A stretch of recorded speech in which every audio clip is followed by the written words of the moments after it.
Welcome, Bitcoiners. Indeed, the sun is up, very bright, and we love it. And I checked, Bitcoin's running. Nothing else to worry about in the world today. All is peachy. Let's have our coffee and talk about the fun news. All right, we got Ohio gozaimasu. Thank you, Bitcoin Graffiti. Indeed, Ohio. That's a great way to remember good morning in Japanese. Just think the state of Ohio. If you just say Ohio, you win. You got it. Kevin Opar, long live and prosper. Bitcoin Graffiti with a smiley, funny face. We love it. The P-Man Van. Hey, Nolan, from one of your neighbors in Montreal. I enjoy your videos. Thank you, P-Man. And Bud. Hey, Bud. All right. So you know how, well, I'm not going to shoot my printer today. I still haven't gotten the new stuff. I'll bang the paper, but I got to use the dumb iPad again today for my notes, which I don't love because I like to scribble in the notes. Now, I made a prediction many years ago. I was a really young guy when I made this prediction. It was like in the early 2000s. And I decided at the time I would basically never recycle. I had a feeling it was a scam, right? I had a feeling it was a scam. And when I saw, if any of you remember out there, there was a Penn and Teller video series in the late 2000s. And it was kind of libertarian minded. Penn and Teller are the magicians, you know, the magicians. In fact, you've heard me describe Trump and Kanye regularly on this show as artists. It was actually Penn and Teller who first said it. They were no fans of Trump, but they talked about his inability to self-censor, and they compared it to knowing Bob Dylan. And that's what one of the first things that gave me the idea, because I guess Penn or Teller, I forget which one, was on Trump's show, The Apprentice, right? So they made a whole series of videos in the late 2000s debunking a lot of common myths around liberalism and all kinds of stuff that was going on. And one of the most effective ones they made was on recycling, just what a scam it was. It didn't work. It was never happening. No one did it. You know, you can't recycle plastic. And so I started thinking, and I would always look, if you ever notice on the bottoms of plastic receptacles, right? There's a number and then the three recycling arrows around it. So only numbers 1 to, I think, 3 are even recyclable, right? 4, 5, 6, 7, 8, 9, no ability to recycle. It doesn't work, right? So here's the punchline. So I never participated. I'd always say, I don't want to be a garbage man. Like, I'm not going to sit around sorting through garbage all the time. They even did a really funny thing on that Penn and Teller episode where they convinced people that they need like 10 different color bins, like green, blue. they made like 100 of them, and these people were like, oh, okay, I can do that, you know. After training these people to separate garbage. So I said for years, I'm not a garbage man. I don't want to bother with this stuff. I don't care. I'll burn it, I'll get rid of it. I just never bothered. I threw all kinds of plastic into garbage, never bothered with the blue bin. People would always look at me like I was blasphemous, which is one of the reasons why I continued to do it, right? It was so blasphemous that I kind of loved the reaction, right? Just to watch people say, you don't recycle? No, I don't recycle. It's all garbage, right? Now that I live in a farm and I don't even have garbage services, by the way, when you live this rural, you don't really get any services. So I have to manage all my own garbage, which I'm fine with because there's no rules. So I have compost, I have great compost going. I do definitely segregate the plastic. I burn all that's paper and cardboard. Plastic I just bring to a place where I can dump it. So anyway, the point is, the reason I'm mentioning all of this stuff is because, of course, Clown World has reared its face. This is from NBC News. We're going to be talking about NBC News a lot today. But they actually went and looked into where California recycling went, and they did it from Palo Alto, so one of the richest, most liberal counties in all of America, Palo Alto, California. That's where Apple is headquartered. It's a Silicon Valley, San Francisco kind of zip code, right? Very expensive, very rich. So they went and looked into where the recycling goes. They found out that over 60% of the stuff they recycle just gets sold to third world countries where they just dump it. No one recycles any of this stuff. It's just a bunch of virtue signalers, and it has been for like 20 years. Right? It has been for like 20 years, where they just send the garbage and then they sell it to some service and it ends up there. So luckily, right? So here's what they actually say. This is the NBC News thing. But the city's investigations have not offered much clarity. Palo Alto's best reckoning today, they don't even really know, is that about 40% of its recyclable material stays in North America, where it's supposed to be processed according to strict environmental and labor standards. The other roughly 60% goes abroad, mainly to Asia, with next to no transparency about its fate. Experts say cities and towns across the United States probably do the same thing. For the win, for the win. I have never wasted a single minute of my life in this dumb scam of recycling. It's a complete scam. I'll even tell you that this is a, funny story, I guess, but this is me being a complete degenerate brat. Years ago, my friends and I tailgated for a whole weekend outside of the Buffalo Bills Stadium in Orchard Park, New York State. And we did it yearly. We would bring an RV and we would just party there. And one year, my friends and I got a really good, we had so much garbage, right? So we got a really good garbage fire going, and everyone started joining in and all this stuff. And in the end, the plume of smoke coming out of the garbage fire filled the stadium, filled the actual Buffalo Bills stadium, because we didn't see which direction it was headed. It was in the middle of the night, and it was just sort of flowing out. And then when we finally turned around and looked, we said, "Oh my God, they can't even play a football game here tomorrow. There's too much smoke. We've completely filled the stadium with smoke." Luckily, you're right on one of the Great Lakes. Wind came in and blew it out easily by the morning, so they didn't have to worry about our smoke-induced game time weather condition alterations. So that's the good news, right? But recycling, complete and total scam. I've said it for years. Sometimes you got to point out when you get it right, right? And I got that one so right, and it took about 20 years to prove it. I think it's going to catch on, or else I'm all for recycling if you get it right.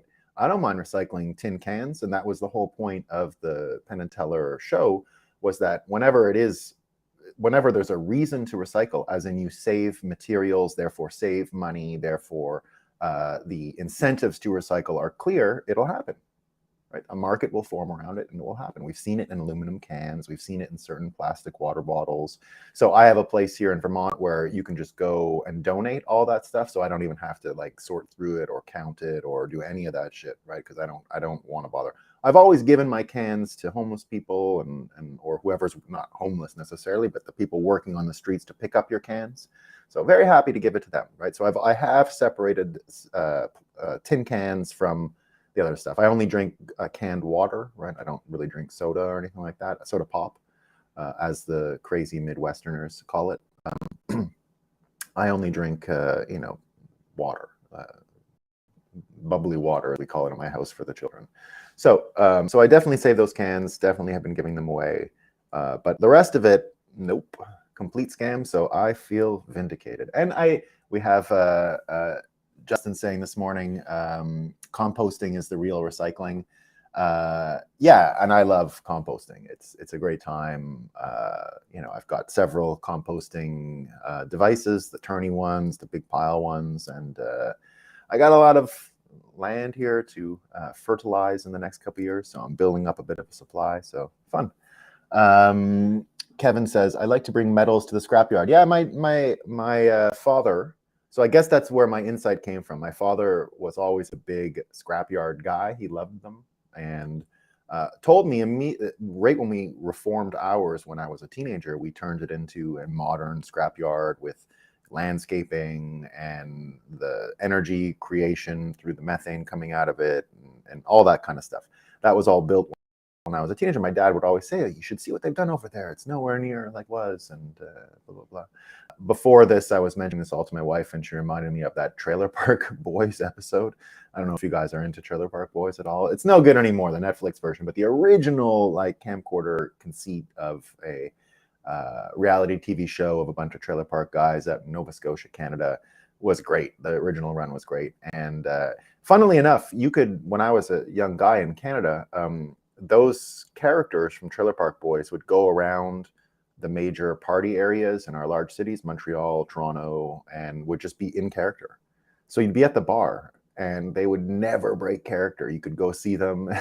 They would just be doing what they did in the show. I don't think they still do it like that because it was kind of like a college kid thing at the time. and it's not like that anymore. But these guys were a lot of fun, awesome in person, just the nicest people. They had a really great episode where I guess the dad of Ricky went and lived in one of these scrap yards, and they had to just deal with it, and it was really fun. So we were having a good laugh. First 4 seasons of Trailer Park Boys are gold. Yeah, that's what it was. When they lost the other guy, the other writer, and they sold it and decided, or thought anyway, they could write it on their own. You can see the holes in the script and the holes in talent, let's say. The original 4 seasons, when it was, I can't remember the guy's name right now, but the actual writer who came up with the idea and the conceit, he did not participate in the second version. I think Mike Stone might have been his name, Mike Judge. Anyway, the way she goes, yeah, get 2 birds stoned at once. So many great sayings, mating name. So, recycling scam. The craziest, so many crazy headlines yesterday. I mean, with Matt Taibbi, we're going to talk about that, with Elon, everything going on with Twitter and the release of the records for the Hunter Biden story. And now we're going to talk about it too. We got Barry Weiss, who I guess is now in charge of the second release.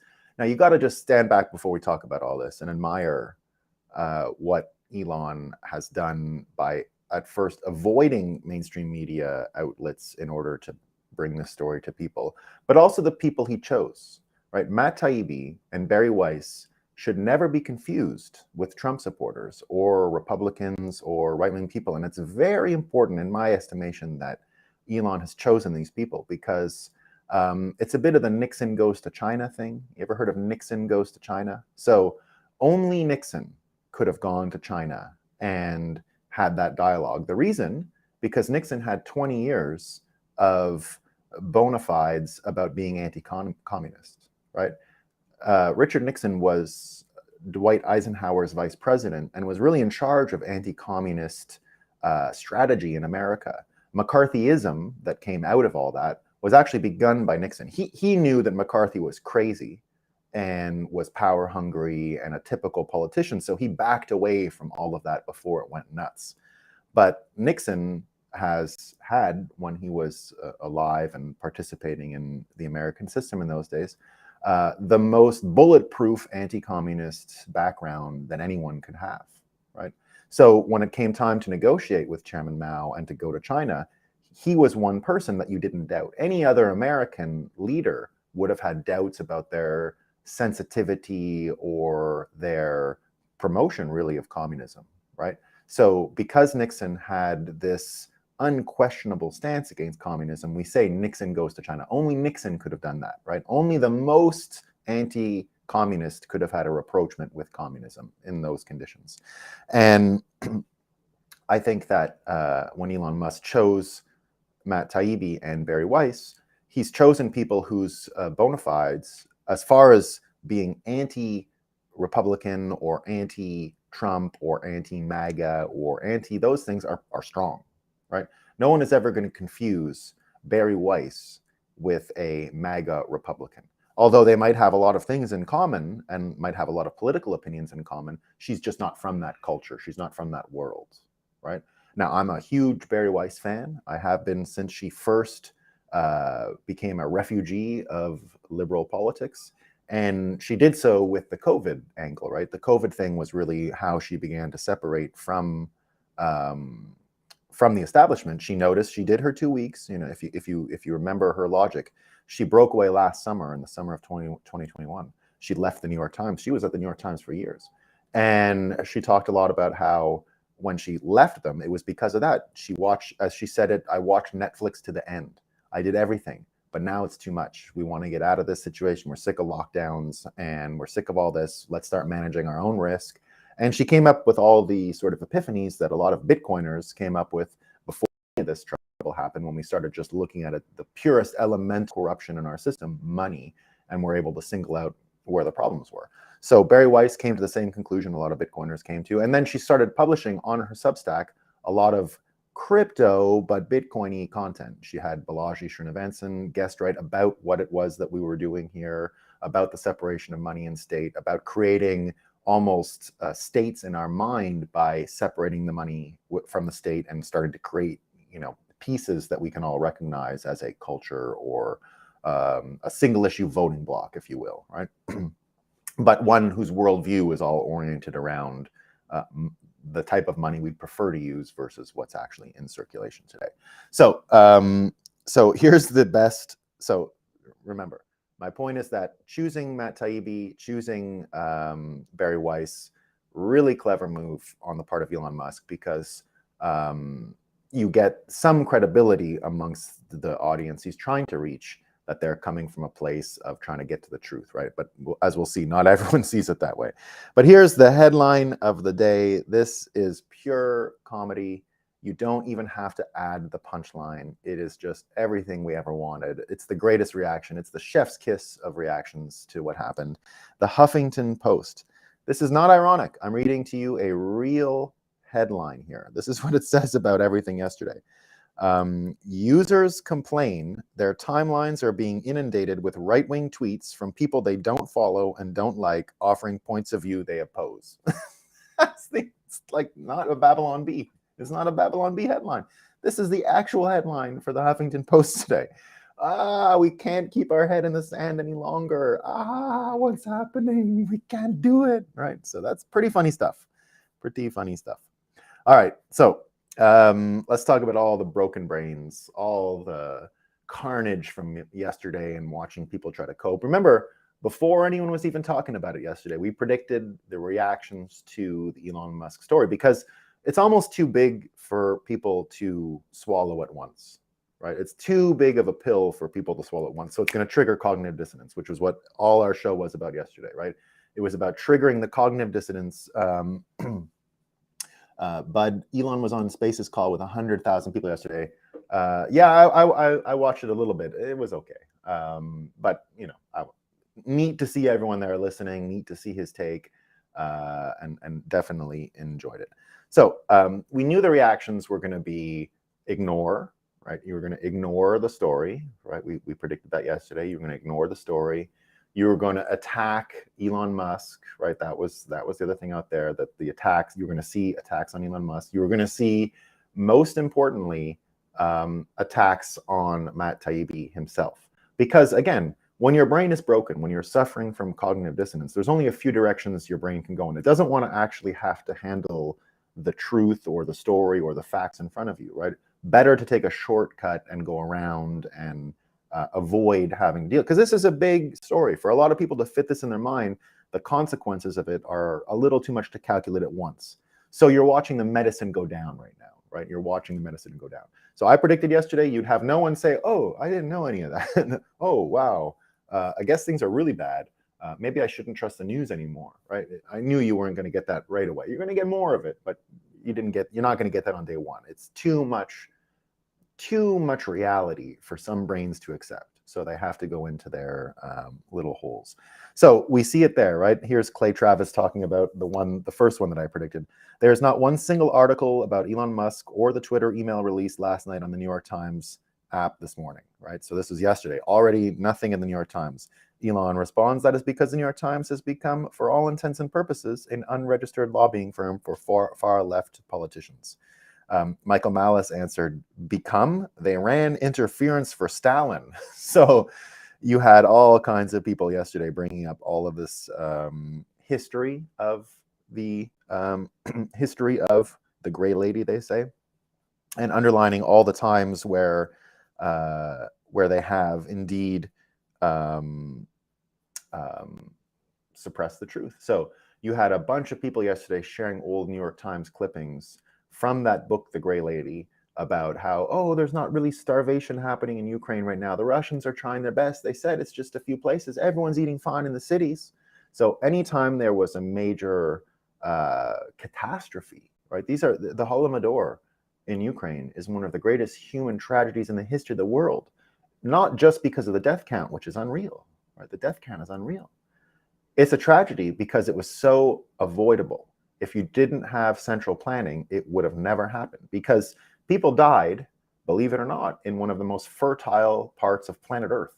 Ukraine is one of the best They call it the breadbasket of whatever, Europe or Asia or whatever, right? It's one of the most important agricultural areas on earth. We've talked about it a million times since the war in Ukraine broke out, that what are we going to do with all the grain shipments, right? All the grain from that part of the world to everyone else in the world, not here in North America. We obviously are very food independent and food secure on this continent, but elsewhere they're not, and they need the grain from Ukraine. So you saw a million people write about how important it is, what a vital cog it is in the human caloric wheel.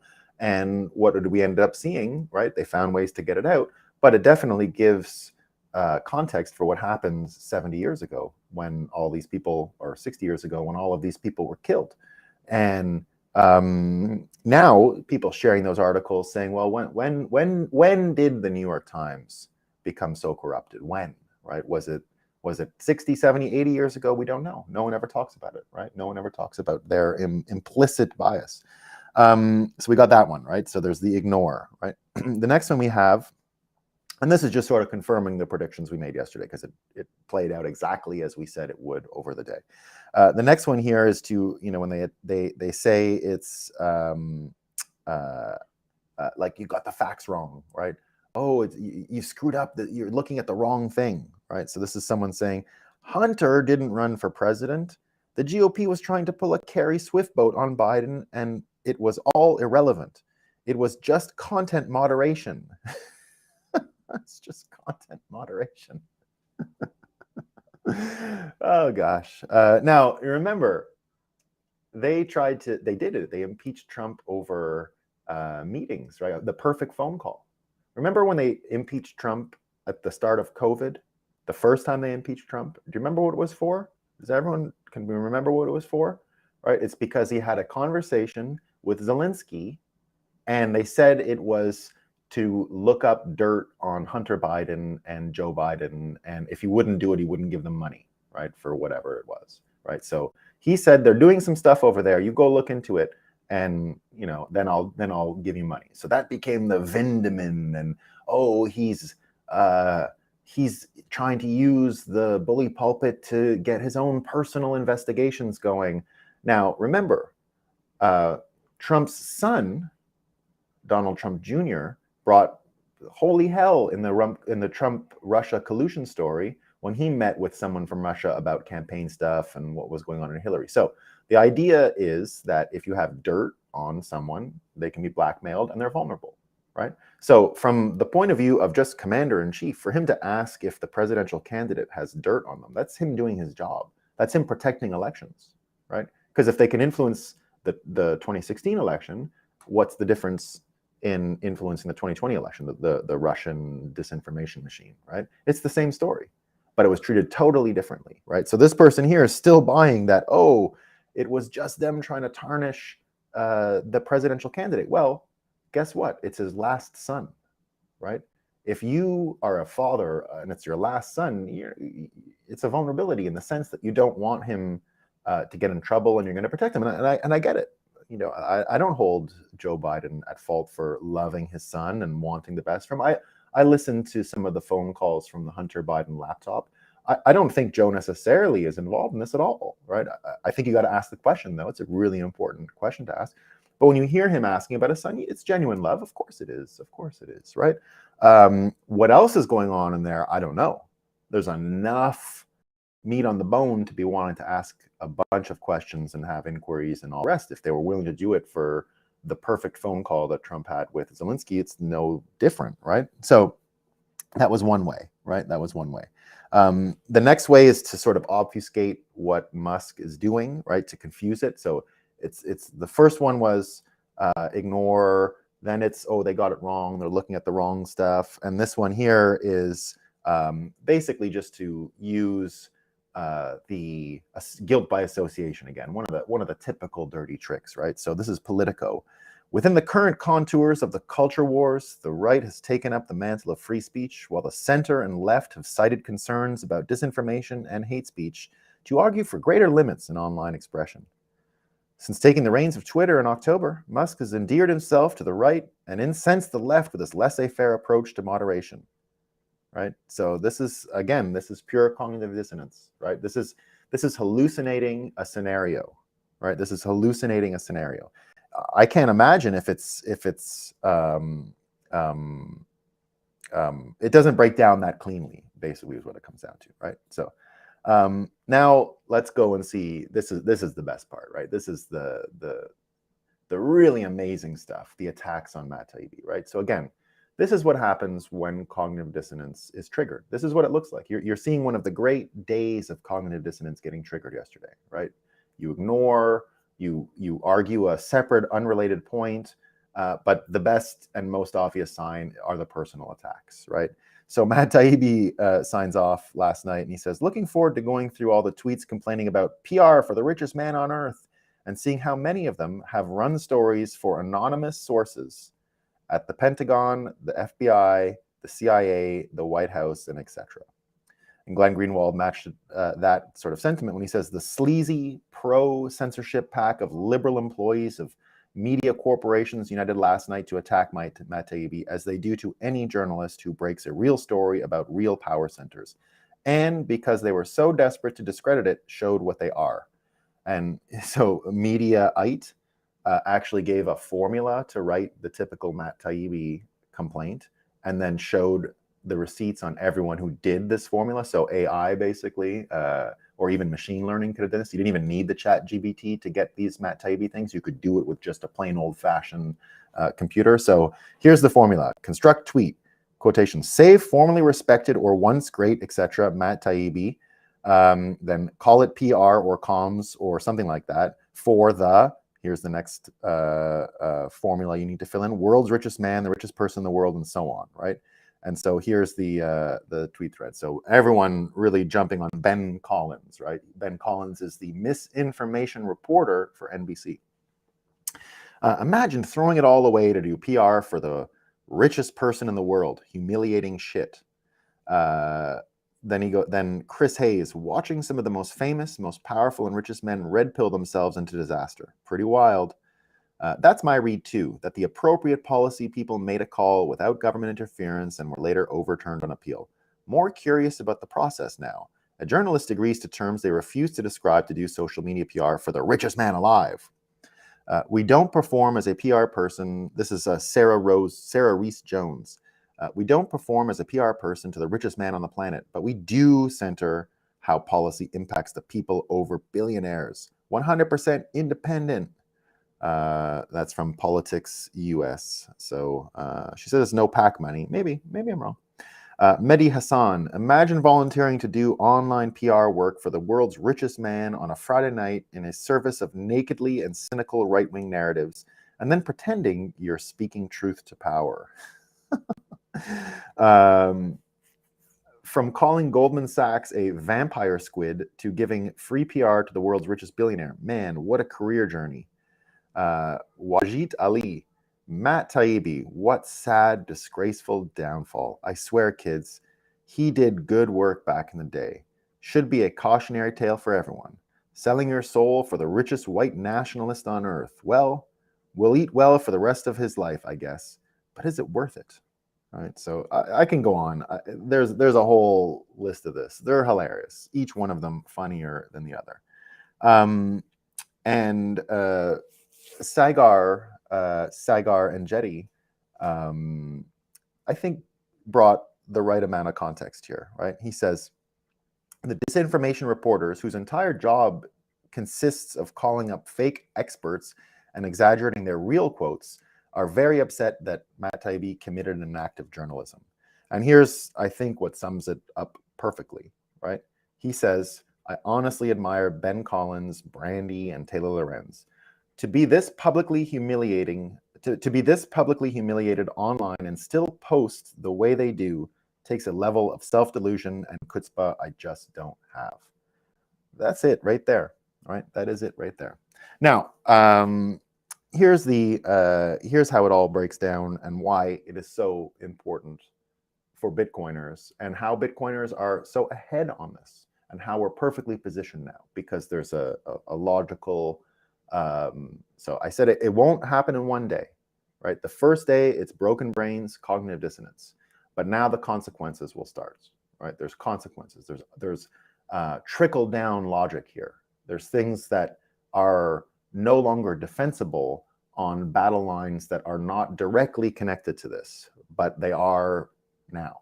And I'll show you how. So Michael Malice talks here about how all of this has to give context to what happened at the time the Hunter Biden case was suppressed. And he says this, and this is what I've said on the show a few times, right? A few times.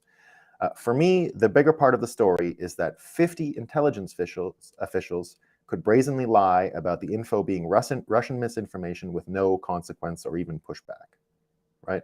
So, and that's, you know, we said when it happened, thank God, the 50 intelligence officials put their names on a thing to declare themselves liars. I mean, I said it the day it happened, right? And I've been saying it ever since. That these same characters, the same ones who said Trump, Russia, collusion, blah, blah, blah, the Mueller report people, all those folks, right? When they signed it, it was clear that it was engaging in the typical news sausage machine, right? The news sausage machines, how the sausage is made is you get one of the news stories to one of the news outlets to get an anonymous source, which is really just a national security infrastructure person, right? Someone with the CIA or the FBI. They say the quote, anonymous, then the news reports on it, and then the same person who leaked the quote comes in and offers an on the record established quote that confirms what the fake quote just said. It doesn't have to be the same person, but this is how it works in coordination. If you remember a few weeks ago, I talked about the video Ed Snowden shared about a CIA guy talking about doing this in Vietnam. It was in the 80s, and he was admitting to what he was doing, how much he was influencing Congress, how much he was influencing the media. He said about 80% of his misinformation that he injected into the system made it into print. 80%, right? Does that mean 80% of news is fake? Yeah, maybe. It could mean that, right? It could mean more. That's just what he was successful at. There's other people doing it too. He wasn't the only one. Now that we have those 50 names on record, right? Now that we have those 50 names on record, and now that the logic is going to become more and more, like you can, every time they speak now, you can just refer to them as they're one of the 50 liars, right? We can actually remove them from the board in the same way that we saw coordinated efforts by the mainstream media and political parties to remove individuals from the board. You know, look at how many people in the Bitcoin world were removed from the board over the past few years because their opinions were not orthodox enough, right? How many people were just plucked off the board? They weren't involved in this, but it's the same thing, right? Now you look at the names being used. It was Count Dankula when the Biden administration was asking for these people. These were meme lords, right? Just meme lords, people who were good at making memes that got wiped away. Meme lords being way more valuable than some old rusted CIA guy who is just offering total misinformation and complete narrative control and manipulation, right? So the meme lords kicked off, right? So here's what ends up happening. Here's what ends up happening, and you can see it. Remember 2 days ago we had Elizabeth Warren, and she was running down the hallway, and people were asking her about what she thought of the Hunter Biden case and what she thought about people coming back online and what she thought about all this stuff. And her answer was, and this is exactly when the White House was starting to say they have their eye on Elon and they have their eye on Twitter, right? You remember, just this week, that's what was said, right? They said we have our eye on them, right? And if you remember, the week before, someone asked Biden, are they going to investigate Elon? And he, maybe, maybe we might have to. So that's 2 times now, right? So Elizabeth Warren running away. And what she says is, one human being should not be able to go into a dark room by himself and decide, oh, that person gets heard from and that person doesn't, right? That's not how it should work. But she got fact-checked on this, right? She's getting fact-checked more and more and more about the process that was going on then and that was going on before, about how people were kicked off. She said it was a dark room. Well, it was a dark room before that, right? So in the end, what you have is the gaslighting engine, right? The gaslighting engine that Twitter was while it was configured this way, it became a gaslighting engine, right? It became, don't talk about that. That is wrong, and you are crazy for believing that, even if your own eyes knew that it's true. Remember, gaslighting is not just lying. Gaslighting is continuing to perpetrate the lie, even though the person who you're lying to knows it's a lie. So therefore, you have to warp and make them doubt their sense of reality in order to accept the lie, right? So that's what was going on. And now that the gaslighting engine looks broken, people like Elizabeth Warren have completely lost their power. I mean, that was the actual magic in the spell. If you don't have the gaslighting, it all just sounds like stupid lies, right? It all just sounds like stupid lies. And now, remember, yesterday was the day Carrie Lake was declared the loser, right? She's the loser of Arizona. Carrie Lake is a loser in Arizona, and the other girl, Hobbs, beat her. The woman running the election will never start the thank you simulation for giving us the perfect setup. The actual person running the election, right? The actual person running the election won, and the person who was saying the whole time, that person's running the election, this is not okay, elections are getting, manipulated and all that, I should be able to at least get her away from that job so she can focus on being a candidate instead of being the one running the election, right? So here's what she says yesterday. They called us election deniers for 2 years for pointing out that big tech helped rig the 2020 election by censoring the Biden laptop. Now their big lie has been revealed. What else are they lying about, right? And Dr. Sexy, but it's spelled S-E-K-Z-I, quotes a Scott Adams list. So Scott Adams has put together a list of all hoaxes, right? All of the hoaxes that have been perpetrated since Trump started distorting reality, right? And so he puts them all in a list. And wondering who believes any of these things are true, right? So Russia collusion hoax, right? Fake. Steele dossier, hooker story, right? Because the whole point was that Trump was peeing on hookers, right? Next, Russia paying bounties to U.S. soldiers in Afghanistan. That we know was fake, right? That has come out. Trump called neo-Nazis fine people. That's the easiest debunk ever. Just go listen to the video and you hear it. It's like 10 seconds earlier, right? Trump suggested drinking and injecting bleach to fight COVID, right? Remember that one? So many people still believe it happened. Some people, oh, he's told you to drink bleach, right? No. Disinfectants, right? Disinfectants, light being a disinfectant.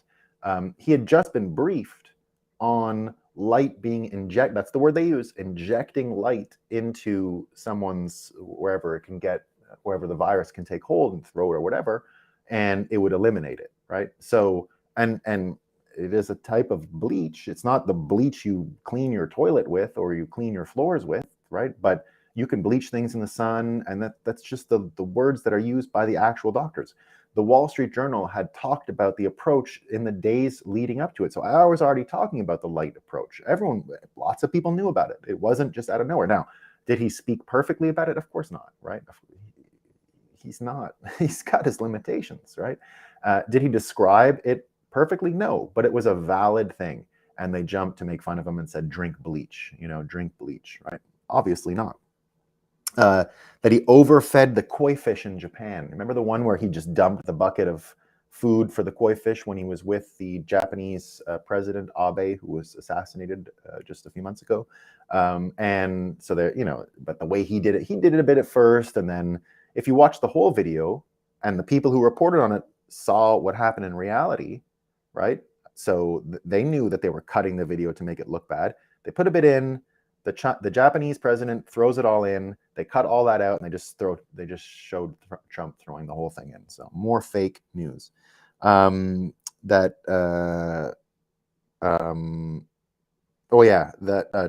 cleared protesters during the George Floyd thing with tear gas so that he could go to the church for a Bible.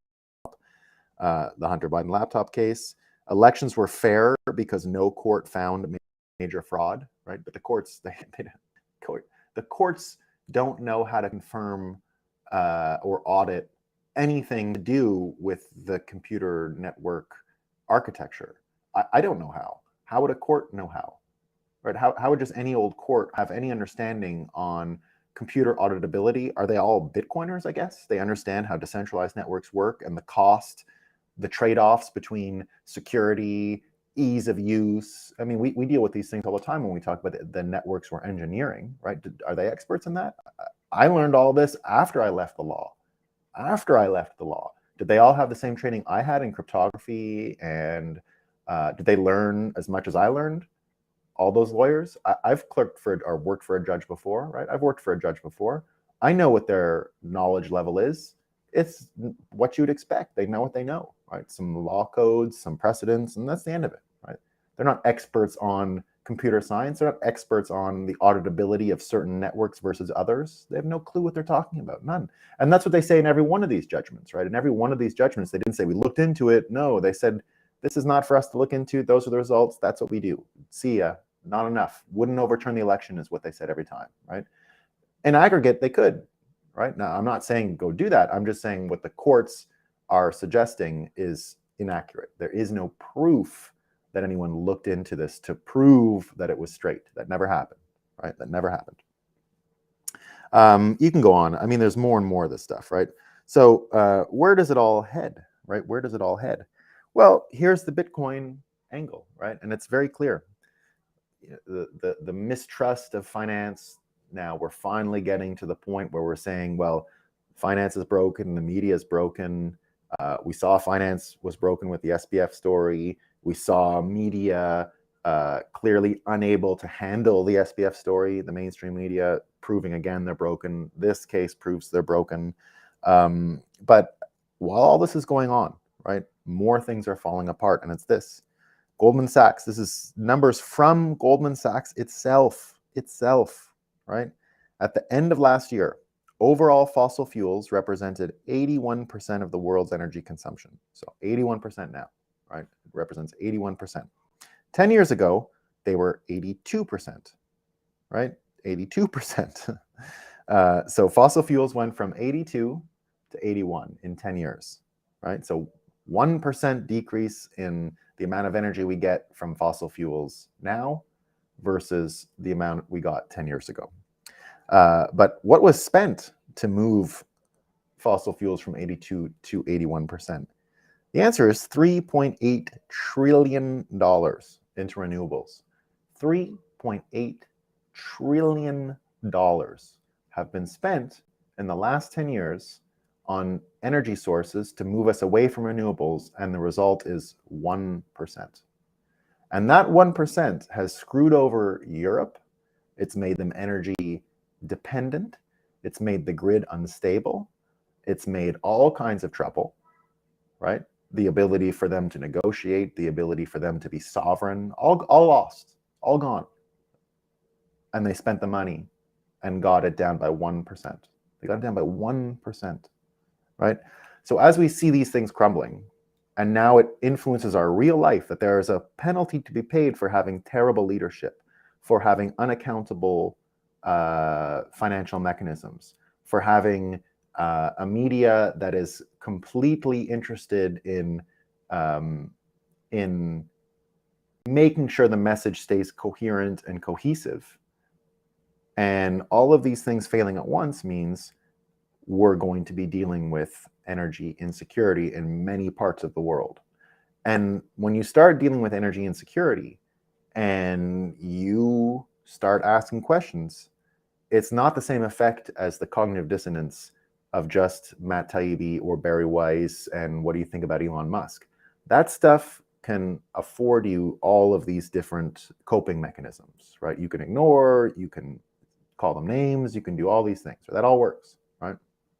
For a day. But now that the results of all of this terrible leadership are becoming obvious, right? That and now we're able to talk about it, right? We're able to talk about the results of the terrible leadership and the failures of the institutions and the coordinated clown world of it all, right? Or the uncoordinated clown world of it all.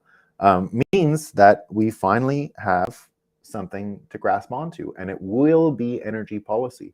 At the end of this winter, by the end of this winter, my predictions are ESG as an idea is so dead and so embarrassing that you ever followed it, that you're just going to be thrown in with all of these mainstream media broken brain people. You're going to be part of that world, right? You're going to be a broken brain mainstream media part of the world. And we're going to start talking about the failures of energy. And if we understand the failures of energy, of course, Bitcoin fixes it.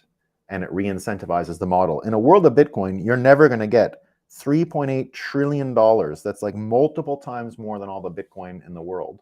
And they got nothing out of it, right? They wasted that much money. When we talk about the largest wealth transfer in the world, we're not talking about the old boomers writing us into their wills. That's not what's going to happen. It was never what was going to happen. They were never writing us into their wills. They're not just going to give it to us. Right? They're going to probably lose it all on dumb things. Europe, all of the pension money they saved up for is going to be spent in the next winter or two trying to stay warm, right? And what we're going to experience is, while Elon Musk can't orange pill people in a day with the kind of news he's released, the dominoes are now set up for the energy collapse and the awakening that it will cause, because we're not going to live like this. We're not going to live like this. It's awful. Right now, I'm fine. I got the P-Man van. Quebec said recently that you may be charged more if you use too much electricity. This is one of the most energy-rich places in the world. Climate change is a money grab. Yeah. I mean, look, Quebec's energy is dependent on one thing happening: gravity still working. As long as gravity works, we'll have it. We can't run out. And I'm like, it's not possible. It's just waterfalls. Tesla said it himself, right? Tesla said himself that the greatest source of energy is the running water and capturing running water. If you want, it's Sunday, let's have a quick God talk, right? A quick, we have to honor our creator and be humble as we stack sats, but be humble before the force of creation as well. And here's an amazing story about Tesla, Nikolai Tesla. Did you know, when he was young, his parents were very different? The dad was more of one of these religious, ecclesiastical people. He wanted him to go into the Orthodox Church. I think Orthodox. I'm not sure what Serbia has as a official religion. I don't think it's Catholic. I think it is Orthodox, but I could be wrong. So he said, go into the Orthodox Church and da-da-da. But the mother was like a seamstress and stuff, and she was the tinkerer. She was the one with the really spry fingers and the creative, clever mind and all that. And he took after his mother. So they wanted him to go into church school and ecclesiastical school and to go be a cleric and all these kinds of things. And he ended up getting a terrible sickness just before he was supposed to start. And the sickness lasted right up until the point where the dad finally said, on the kid's deathbed, as I understand, okay, you can go to whatever school you want. You don't have to go to the church one. And apparently he just got up and he was totally better. But in the hallucinations, in the wildness of that sickness, he had a dream. He was just a kid, right? He had a dream. And it was, he had just seen a picture of Niagara Falls before he had the trouble. Someone had taken a picture. Late 1800s, some of the first pictures in the world, someone took a picture of Niagara Falls and showed it to him. And he looked at the picture. And in this delirium that he was in as he was sick, he ended up seeing a wheel in the waterfall. He saw a wheel being spun inside the waterfall and had the idea basically to build a hydroelectric dam right there as a kid. And what did he end up doing? I mean, he ended up coming to America and building a power station in Niagara Falls. That's his first power station. That's what he built, the power station in Niagara Falls that is there to this day. You can go see it. And so he built that. And one of the other interesting pieces, remember the story about the mother? So his idea where he invented the radio, was because he was sitting in, I think, New York, working on the power station. It was all during that time. And he had a dream that his mom had died. And now, as I mentioned, his connection came from his mother. That's where he got his skills, he believes. The father and him were not the same. He wasn't interested in the church stuff. The mother was the one advocating for him to be able to do what he wanted in education. And so she died. And he woke up and he knew she died. And he said, I get it. We just have to calibrate frequencies. I live at the same frequency as my mother. So it's natural that I would know. I can communicate with her over time and space because we're tuned to the same. And right there, he understood how to create the interface for radio, that you have an antenna that can shoot out, that is, calibrated to one frequency, and you can have receivers that can pick up many different frequencies. And as long as it's on the right one, you'll have a signal connection. And no one had ever even thought of that before. So he did it from that, right? So gravity, energy, radio, it's all the same thing. And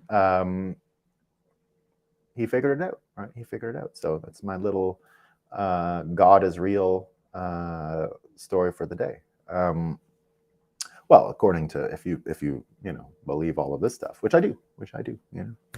So there you go. So indeed, climate change is a money grab, but as I said, the industrial dollar complex, the energy combination with money, the petrodollar system, is going to die because of these recent revelations. It's already been on its death course. Of course, Bitcoin anticipated all of this, and so it's incoming, guys. I mean, much sooner than most of us, I think, are willing to admit. The thing that scares me most is Bitcoin isn't ready for this. I hope we're ready, right? Because it's coming at us much faster than we think. And I'm not one of those people, oh, in 40 years, maybe. Nope. Much faster. Uncomfortably fast. I've often wished we had a bit more time. I don't think we get to choose these things. War comes to you again, right? We don't get to choose when we do it. That's about the only worry that I have. But I'm not that worried about it.